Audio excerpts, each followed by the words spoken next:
The morning mist clung to the fields of Ashbourne Vale, curling around the hedgerows and the slanted roofs of cottages that had stood for generations. A single figure moved through the damp grass. A thin, gray-haired man in a worn brown coat, his boots caked in mud. His name was Thomas Hale, though everyone in the village called him Old Tom.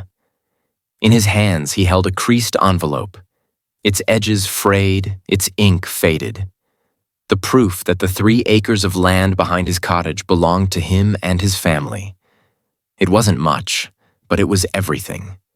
It was where his father had taught him to plow, where his wife had planted daffodils by the gate, and where he had promised to be buried someday.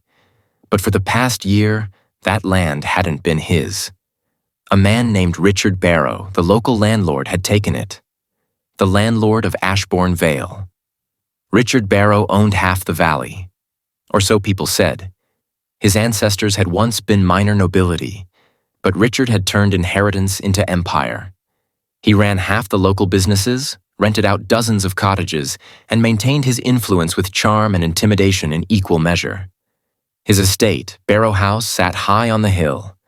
Pale stone walls, polished gates, and a view that stretched over all the fields he controlled. The villagers both feared and depended on him. Tom Hale was one of the few who didn't. He'd never rented from Barrow, never borrowed a penny, never bowed his head.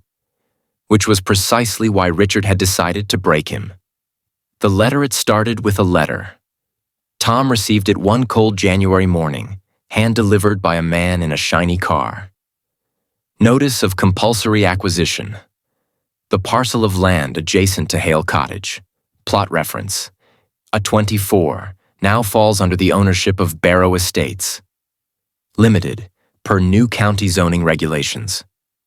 Tom read the letter 3 times. His stomach turned. He knew the land registry number by heart. It was his father's field. His signature wasn't on any transfer paper, nor had he agreed to sell it. He walked into the village council office that very afternoon, clutching his deeds. But the young clerk at the desk just stared at his computer screen and said, "It's all in the system, Mr. Hale." "Says here you signed last year. I never bloody did," Tom snapped. "Who signed it then?" The clerk only shrugged. "If you've got a complaint, you'll have to take it up with the county." Tom looked through the window at the hill where Barrow's estate stood, gleaming in the fog. He didn't need to guess who had arranged the transfer. The gang Barrow's men weren't thugs in leather jackets. They wore tailored coats, smoked expensive cigarettes, and smiled while making threats.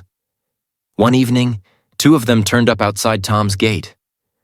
"Mr. Hale," said one, "you should vacate the field." "The fencing starts Monday," Tom stood his ground. "You'll not drive a single post on my land." The man's smile didn't falter. "It isn't yours anymore." "Be reasonable. Take the compensation offer." Tom's hands trembled. "I don't want your bloody money. I want my land." When they left muddy footprints and an unspoken warning behind them.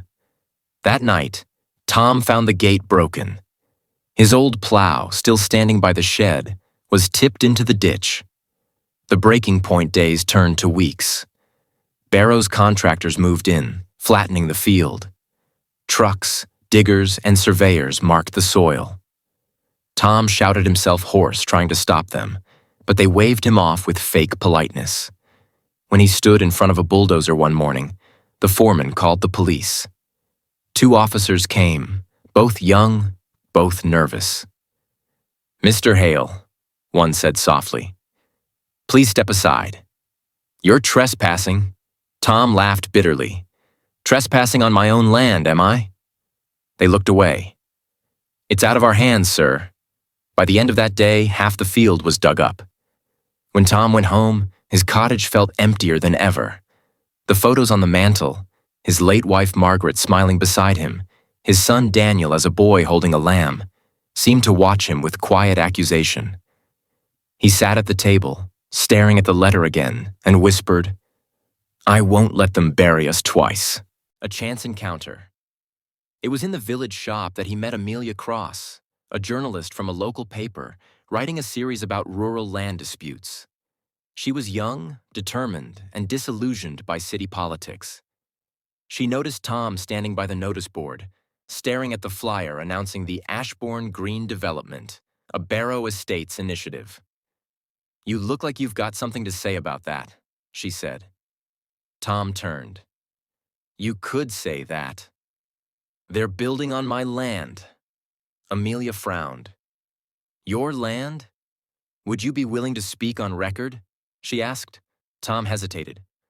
"What good will that do?" She smiled faintly. "Sometimes sunlight's the best disinfectant." He agreed. The article: Local farmer claims illegal land grab by Barrow Estates. The story described Tom's fight, his refusal to sell, and the mysterious forged documents. It even quoted parts of the original deed. His father's name, the date of ownership, the value of the land. The village buzzed. Some whispered that Tom was brave. Others warned he was signing his own death warrant. Richard Barrow read the article over breakfast, a smirk playing at the corner of his lips. He called one of his men. "Find the journalist. Remind her that she's trespassing on my business." Tom looked him dead in the eye. "Peace doesn't come from money, Mr. Barrow. It comes from keeping what's rightfully yours." Barrow said nothing more. He got back in his car and drove away, tires spitting mud. The hearing, the county council called an emergency review. Amelia sat beside Tom as he waited in the cold marble hall. Across from them, Barrow and his lawyers whispered confidently. When Tom's name was called, he stood, hands trembling, but eyes sharp. The chairwoman of the hearing looked at him kindly. "Mr. Hale, you claim this land was taken illegally. Do you have proof?" Tom opened the envelope he'd guarded for months.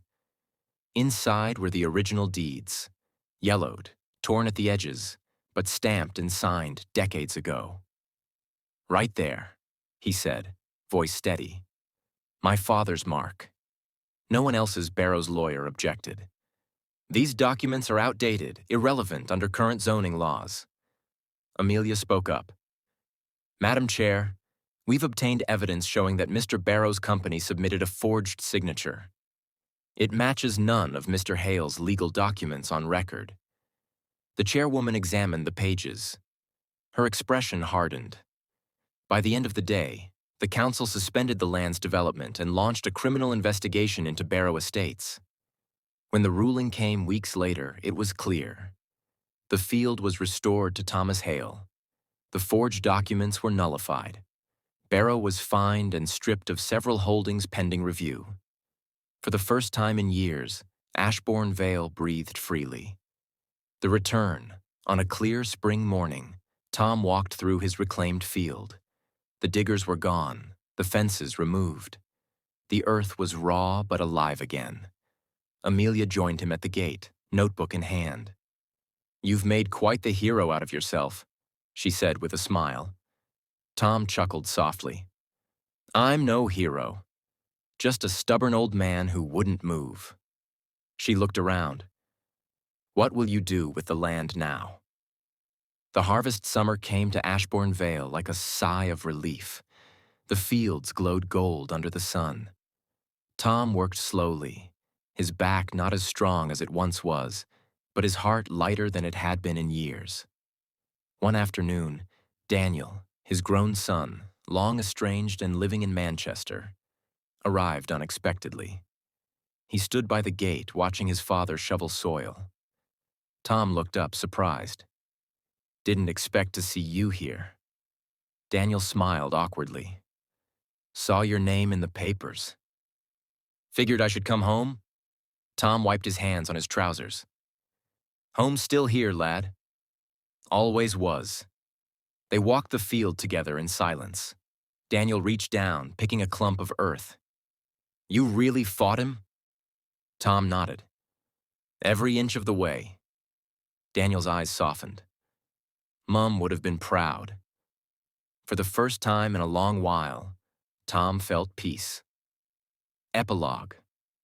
Years later, when Tom Hale passed away quietly in his sleep, The villagers buried him at the edge of the very field he'd fought for. On his gravestone were the words he'd once said to Amelia. Peace doesn't come from money. It comes from keeping what's rightfully yours. The land still blooms every spring. Wildflowers first, then wheat. And whenever the wind sweeps across the valley, carrying the scent of the soil he loved, it feels as though Thomas Hale is still there, watching over it, smiling, and whispering to the earth beneath his feet. We're home again.